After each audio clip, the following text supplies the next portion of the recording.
No other way to put it, it was a wild day on Wall Street. It really was. Stocks ending the day higher in a stunning reversal just before trading closed. At the lowest point today, the Dow was down more than 1,000 points before ending the day 99 points higher. Now, stocks opened red with investors worried about the Federal Reserve's plans to raise interest rates, tensions in Ukraine, and of course, inflation. So what does today's roller coaster mean for the economy? What does all this mean, right? Joining me now to discuss, Larry Summers. He was the Treasury Secretary for President Bill Clinton and the Director of the National Economic Council under President Obama. We're thrilled to have you on, Mr. Summers. Thank you so much. So there's a lot of fear out there over inflation, over interest rates, over Ukraine. In your view, what do people need to be preparing for now? Look, we're in a very complex time. We've clearly got inflation of a kind we haven't seen in 40 years.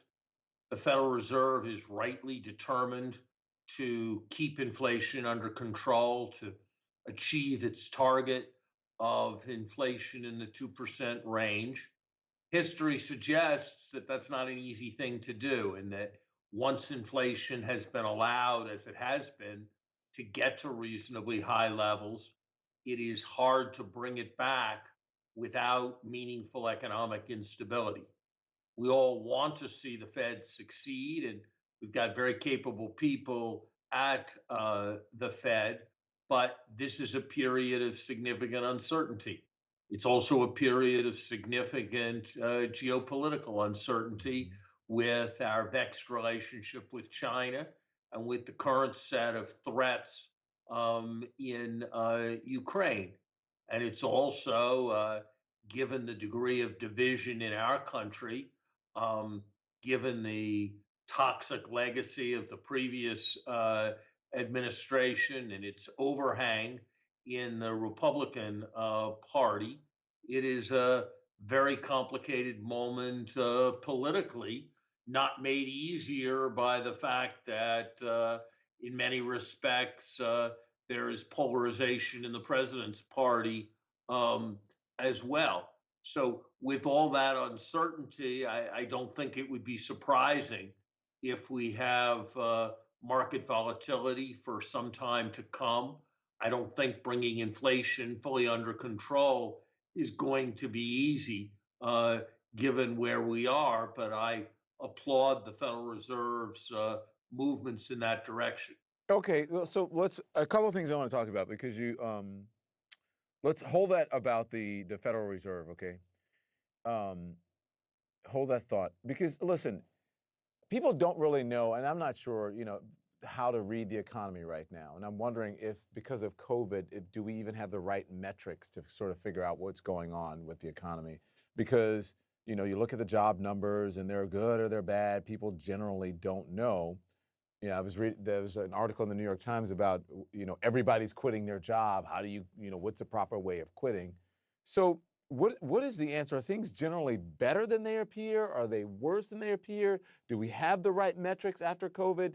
Is this a new economy that we need to sort of recalibrate and figure out what's going on with? What's happening here, Larry? Look, there's a lot of things that are hard to figure out, but here's what's clear. We've got an unprecedentedly red hot labor market. Hmm. That is showing itself in the fact that we've got more vacancies per unemployed person than ever before, that workers know that if they quit, they have more opportunities than ever before, and that wage inflation is accelerating. Hmm. And that's all a good thing. But we have to make sure that this high is a sustainable high and not a prelude to some kind of crash landing. And that's why inflation is such a concern. And that's why the Federal Reserve has a very delicate balancing act to tap the brakes appropriately. But let's be clear, something very positive has happened, and it's created opportunities for millions of people. People are not quitting because they hate their jobs. People are quitting because there are extraordinary Right. opportunities open, because there are all those unfilled jobs, and that's a positive thing. But what we've got to be focused on is keeping the good times going. Yeah. You answered the question I had before. You said the Fed is doing a good. They need to tap the brakes on inflation. You answered the question that I had next. Thank you, Larry Summers, Secretary Summers. Hope to have you back. Appreciate it. Thank you. Thank you.